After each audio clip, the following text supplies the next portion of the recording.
Hello everyone, can you hear me clearly?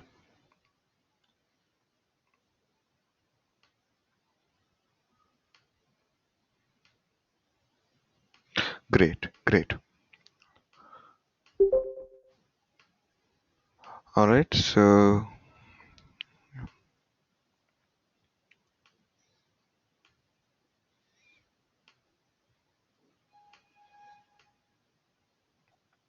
today is the 10th session, and today we are going to discuss three things. First, we are going to discuss Spark, and then we'll do a brief on Storm, and then we'll do a NoSQL comparison, and afterwards we'll go with the Uzi. So these are all very short ones, except for Spark. Spark is a bigger component. So we'll just go into Spark and see if we are able to complete it. All right. Other components are smaller. So okay, the voice seems to be broken.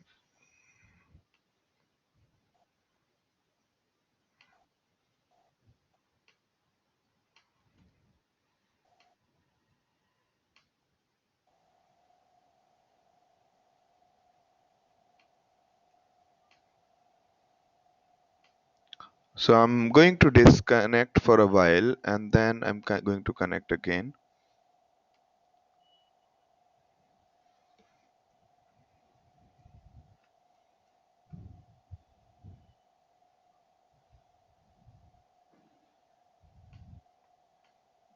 Is it better for you now?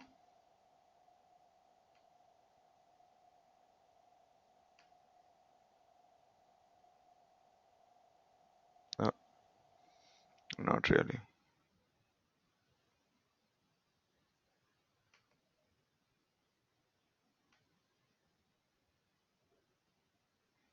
So let me just turn off the Wi-Fi and then turn it on again.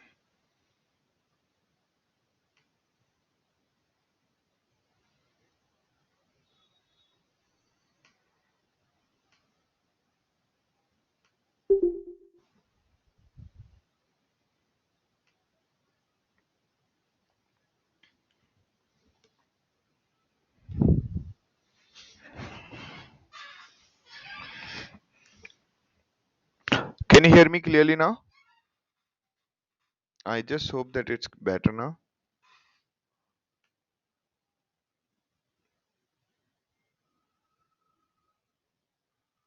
All right. All right. So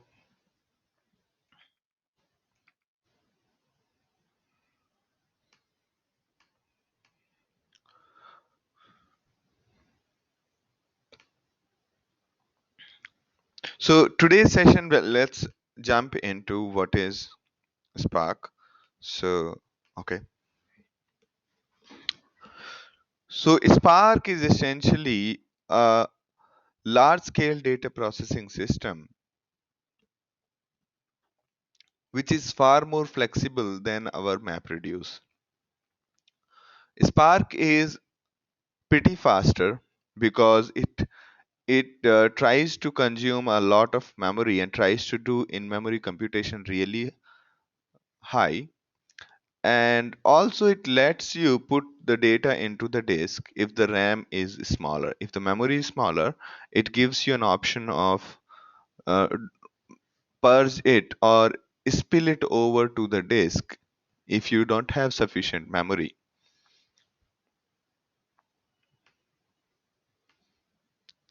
Oh, again the audio problem is there. Okay, so all right, am I consuming a bandwidth? Is there something going on?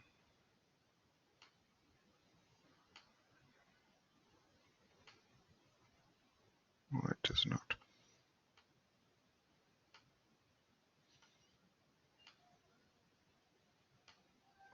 All right. So is it still breaking and is it better than the previous one? I've disconnected the audio and connected it again.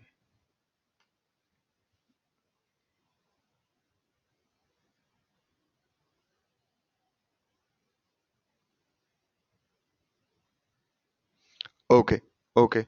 So we'll try some more things. If doesn't work, I'll try to change the position.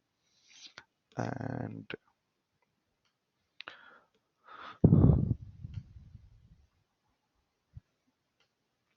okay, so we were talking about Apache Spark. Apache Spark is reasonably recent framework as compared to Hadoop, and it has proven its ground. It has been tested again in the similar kind of data as at Yahoo.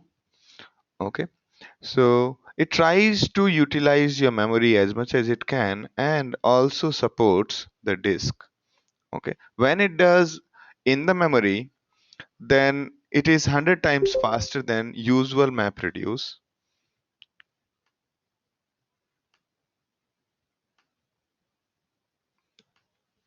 Okay, and if it is doing it on the disk, it's still faster than the MapReduce by 10 times. Now it builds on the similar paradigms as Hadoop or MapReduce. Okay, you can say, um, actually saying it, comparing it to the MapReduce is a better idea because Hadoop is now a general framework. Okay, Hadoop also contains file system. This Spark is just a computing engine. It does not have something comparable to Hadoop file system. It does not have components, various other components as provided by Hadoop. All right. Although there is a okay. Okay. So this is bad.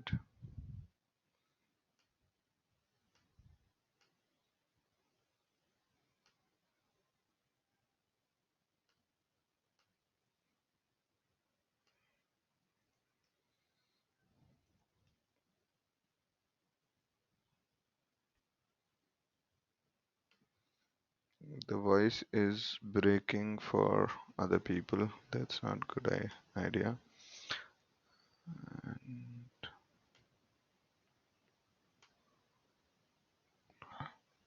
All right. So go to meeting is the one. Then we have. Let me try to close the.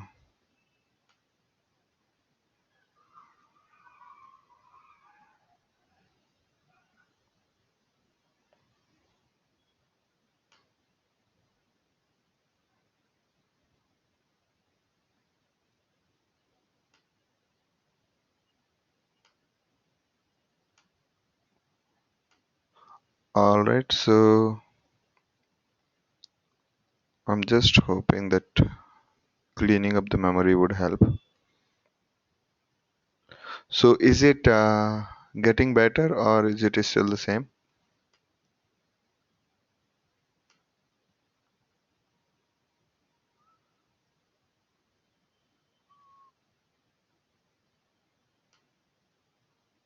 All right. So things like Hive are being built upon Apache Spark. Similarly, systems like Mahout are being ported to Spark. They are working on it. Along with that, Apache Spark comes up with its own machine learning library called MLlib. MLlib is far more exhaustive than Mahout. Mahout was basically a collection of algorithms, while MLlib is little more than that. Okay, it provides various mathematical libraries as well, and so on. All right. Now there is a graphics processing system which is being built upon Spark. So effectively, it makes a lot of sense to learn Spark, and that is why I have planned to give a basic overview of Apache Spark. Though as of today, Spark is not being used in organizations. It's not in production right now at many places. There are only few handful of people who are using Spark in production. All right, but still, given its technological strength and given its ability, people have started to adopt it, at least on the technology side. All right, so similar to Hive, it has Spark SQL, and similar to other systems, like, because it's pretty faster at doing the computation, which is in memory most of the time. Therefore, people have built something called Spark Streaming, which is real-time processing. Okay, on top of it, and Spark runs in either of these scenario. First is the standalone scheduler. Basically, it has a similar to our.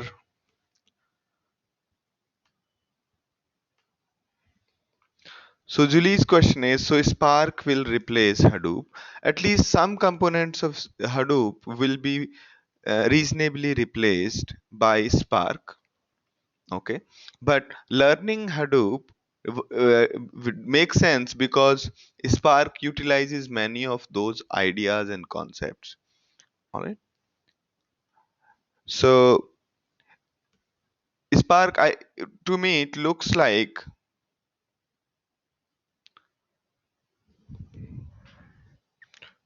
it looks like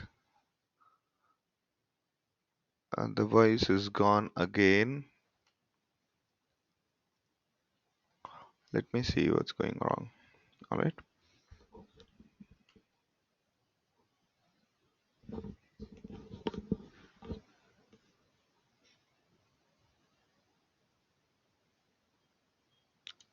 Okay. So I'm not sure if this is clear now. And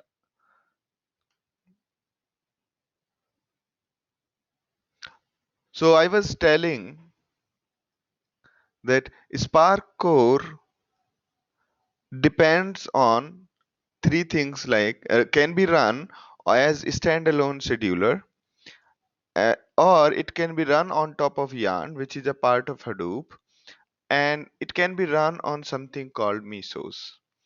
Okay. So can you hear me now?